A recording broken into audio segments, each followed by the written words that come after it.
Hello guys, hello all of you. Question answer की series में आज हम चैप्टर 3 करने वाले हैं। ये आपका इग्नू पीएगा है। इसका सब्जेक्ट कोड है ESO 6 या फिर 16। ठीक है, 16 इसका सब्जेक्ट कोड है और इसका नाम है भारत में सामाजिक समस्याएं, सोशल प्रॉब्लम इन इंडिया। इसके लास्ट 10 ईयर के क्वेश्चन जितने भी पूछे गए हैं अभी तक वो हम आपको करा रहे हैं।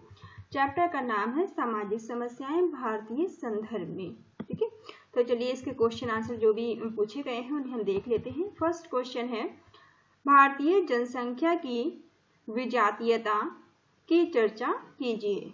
ठीक है, ये क्वेश्चन आपसे पूछा जा सकता है। भारत एक विजातीय समाज है। ठीक है, भारत कैसा समाज है जहां हम रहते हैं? भारत एक विजातीय समाज है जहां अनेक धर्म, जातियां एवं भाषाई और जनजातीय समूह रहते हैं। ठीक है, हमारा भारत एक ऐसा देश है जहां अलग अलग धर्मों के लोग, अलग अलग जातियों के, अलग अलग भाषा बोलने वाले और अलग अलग जातियों के समूह रहते हैं। भारतीय जनसंख्या का यह विजातीय स्वरूप भारत में बहुत सी सामाजिक समस्याओं का कारण भी बना हुआ है। पहला है धर्म। ठीक है, तो आप हेडिंग अच्छे से डालेंगे। धर्म समाज में बहुधर्मावलंबी स्वरूप तथा विभिन्न धर्मों के बीच होने वाले संघर्ष से भारत में सांप्रदायिकता समस्याओं को बढ़ावा मिला है। ठीक है, अलग अलग धर्म भी संघर्ष का कारण बने हुए हैं हमारे देश में। भारत में सांप्रदायिकवाद अंतरधार्मिक समूह के विकृत संबंधों के रूप में, विशेष रूप से हिंदुओं और मुसलमानों के बिगड़े संबंधों के रूप में एक गंभीर समस्या रही है। ठीक है, हमारे देश में हमेशा से ही हिंदू और मुसलमानों का एक मुद्दा रहा है। इनके संबंध अच्छे नहीं रहे हैं, आप ये कह सकते हैं। यह समस्या ऐतिहासिक दृष्टि से भारत में मुसलमानों के आक्रमण, हिंदुओं और मुसलमानों के प्रारंभिक संघर्ष, ब्रिटिश शासन और सांप्रदायिक विभाजन को प्रोत्साहित करने की उनकी नीति, राजनीतिक सत्ता, सेवा और संसाधनों के लिए स्पर्धा के साथ जुड़ी हुई रही है। धर्मनिरपेक्षता की भारतीय अवधारणा में सभी धर्मों को समान माना जाता है। ठीक है, भारतीय जो अवधारणा है उसमें सभी जितने भी हमारे यहाँ धर्म है सभी को समान माना गया है और एक धर्म का दूसरे धर्म से कोई भेद नहीं होता है।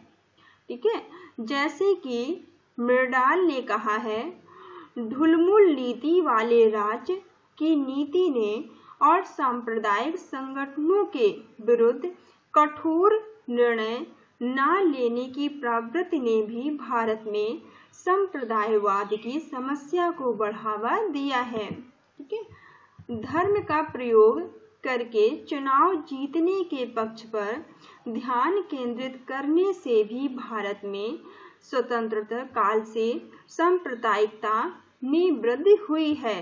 ठीक है, स्वतंत्रता के समय से ही जो राजनेता रहे हैं वो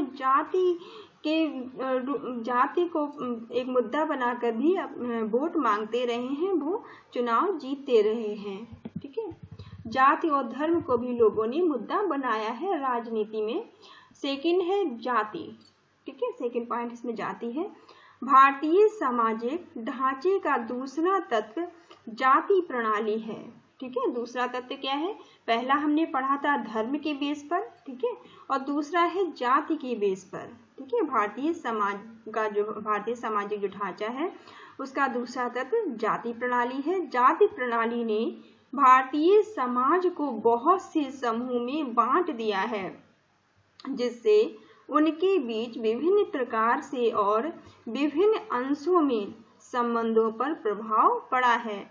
यह भारत में विभिन्न सामाजिक समस्याओं का मूल कारण है। एक समस्या के रूप में जातिवाद से एक जाति का दूसरे जाति से भेदभाव उत्पन्न होता है और सर्वहितवाद के सिद्धांत का उल्लंघन करके एक जाति के लोगों द्वारा अपनी जाति के लोगों का पक्ष लेने की विशिष्टता प्रवृत्ति उत्पन्न होती है। ठीक है, जो इससे क्या होता है, किस सिद्धांत का उल्लंघन होता है, सर्वहितवाद सिद्धांत का इससे उल्लंघन होता है, जातिवादिता से। ठीक है, जाति के आधार पर सामाजिक राजनीतिक हैसियत प्राप्त करने की प्रथा और जाति को ध्यान में रखकर शिक्षा और रोजगार के मामले में पक्ष लेना और विरोध करना जाति की प्रमुख विशेषताएं रही हैं। ठीक है, भारत की सामाजिक स्थिति के अंतर्गत कमजोर वर्गों के लिए उठाए गए कल्याणकारी कार्यक्रमों के लिए कोई भी जाति का मानदंड अपनाने का औचित्य ठहरा सकता है। साथ ही ऐसे कल्याणकारी उपायों से तनाव और विवाद उत्पन्न हुए हैं, जिससे कि जातिवाद प्रवृत्तियां उजागर हुई हैं। जाति प्रणाली से भारत में शिक्षा पर प्रतिकूल प्रभाव पड़ा है। नेक्स्ट पॉइंट इसमें है भाषा। ठीक है, हमने धर्म देख लिया, जाति देख ली कि जाति के बेस पर किस तरह से भेदभाव होते हैं, धर्म के बेस पर किस तरह से भेदभाव होते हैं। अब भाषा, तीसरा आपका पॉइंट है भाषा। भारतीय समाज का तीसरा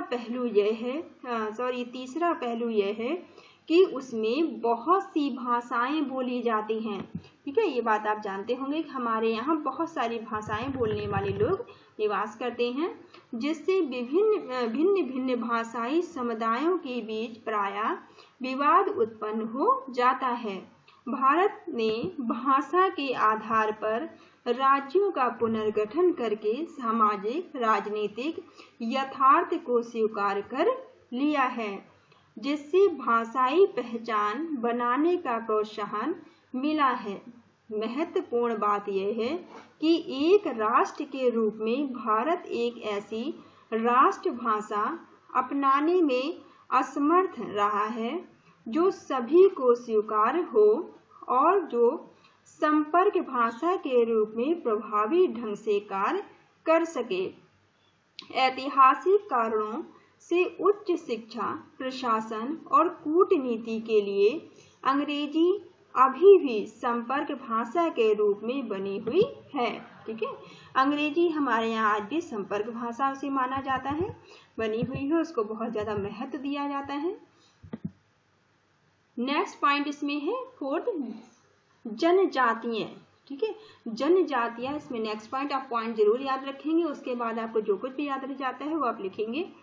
भारत जनजातियों की बड़ी आबादी वाला देश है। ठीक है, भारत कैसा देश है, भारत जनजातियों की बड़ी आबादी वाला देश है। भारत में जनजातियों का समाज एक समान नहीं है। वे जीवन पद्धति, बाहरी दुनिया से संपर्क, कल्याण और विकास कार्यक्रमों को अपनाने की दृष्टि से बिल्कुल भिन्न हैं।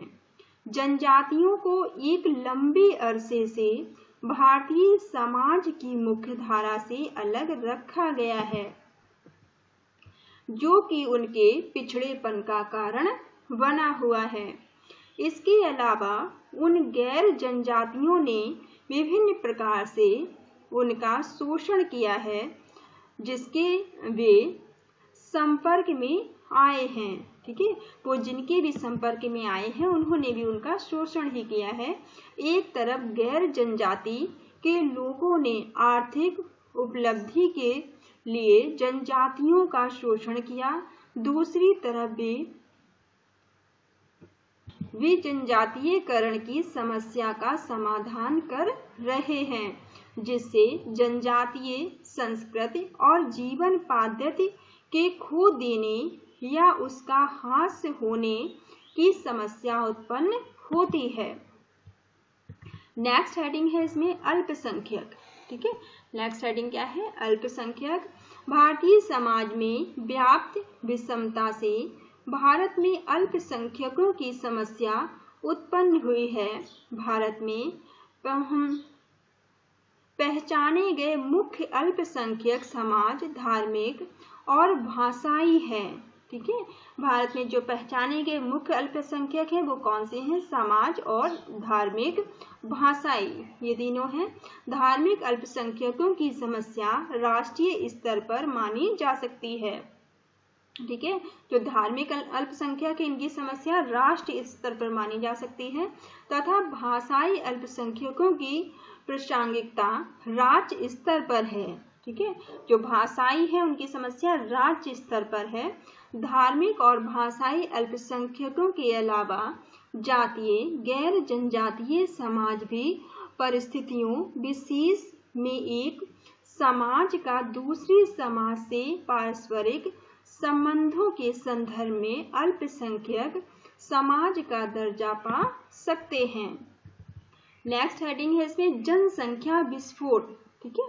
जनसंख्या विस्फोट से आप भली भांति परिचित होंगे, ठीक है।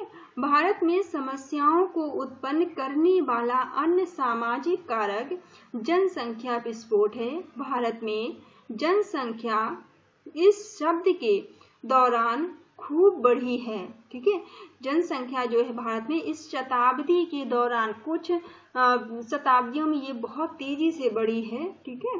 तो भारत में जनसंख्या इस शताब्दी के दौरान खूब बढ़ी है। आम लोगों के लिए विकास और कल्याण कार्यक्रम बढ़ती हुई जनसंख्या के अनुपात में लोगों तक नहीं पहुंच पाए हैं, ठीक है। परिणाम स्वरूप जन सामान्य जिनकी संख्या लगातार बढ़ रही है को विकास कार्यक्रमों से मिले लाभ संभावना से बहुत नीचे हैं, ठीक है। जनसंख्या बढ़ने के कारण उन्हें वो सारे लाभ भी नहीं मिल पा रहे हैं जो उन्हें मिलने चाहिए। जनसंख्या में वृद्धि होने से भारत में गरीबी, बेरोजगारी और निरक्षरता की समस्या और गहरी हुई है। यह एक सच्चाई है कि इन समस्याओं से प्रभावित होने वाले लोगों की संख्या लगातार बढ़ रही है। जनसंख्या का एकदम बड़ा आकार भी एक ऐसे कारक है जो विभिन्न प्रकार की बढ़ती हुई समस्याओं के लिए जिम्मेदार होता है। जाति या जनजाति का आकार जितना बड़ा होगा, राष्ट्रीय एकता की दांव पर अपनी संकीर्ण या जातीय पहचान को जोरदार ढंग से व्यक्त करने की प्रवृत्ति उतनी ही बड़ी होगी। भारत में बढ़ती हुई जनसंख्या से जमीन, पूंजी और जंगल के संसाधनों के लिए मांग बढ़ी है। बढ़ती हुई जनसंख्या से ग्रामीण और शहरी दोनों क्षेत्रों में जमीन की भूख बढ़ती जा रही है, ठीक है। जनसंख्या बढ़ने के कारण लोगों को रहने के लिए, खाने के लिए चीज़ों की कमी पड़ती जा रही है, क्योंकि उन्हें ज़मीन भी चाहिए, रहने के लिए जगह भी चाहिए, जिसके कारण जो हमारे खेत हैं, जो हमारा ग्रामीण क्षेत्र है वो कम होता जा रहा है धीरे धीरे, ठीक है। क्योंकि लोगों को रहने के लिए भी ज़मीन चाहिए, अपने व्यवसाय के लिए भी ज़मीन चाहिए, ठीक है। तो आई होप ये क्वेश्चन आपको समझ में आया होगा, ठीक है। तो इसका हम इस वीडियो में एक क्वेश्चन ही रखते हैं और इसका दूसरा क्वेश्चन हम सेकंड वीडियो में कर लेंगे, क्योंकि वीडियो बड़े हो जाते हैं तो आपको देखने में दिक्कत होती है, ठीक है। और क्वेश्चन भी, इसके आंसर भी काफ़ी बड़े हैं, तो इसको हम यही करते हैं। सेकंड वीडियो में आप इसका सेकंड वाला क्वेश्चन देखिएगा, okay. Thank you all of you, thank you for watching.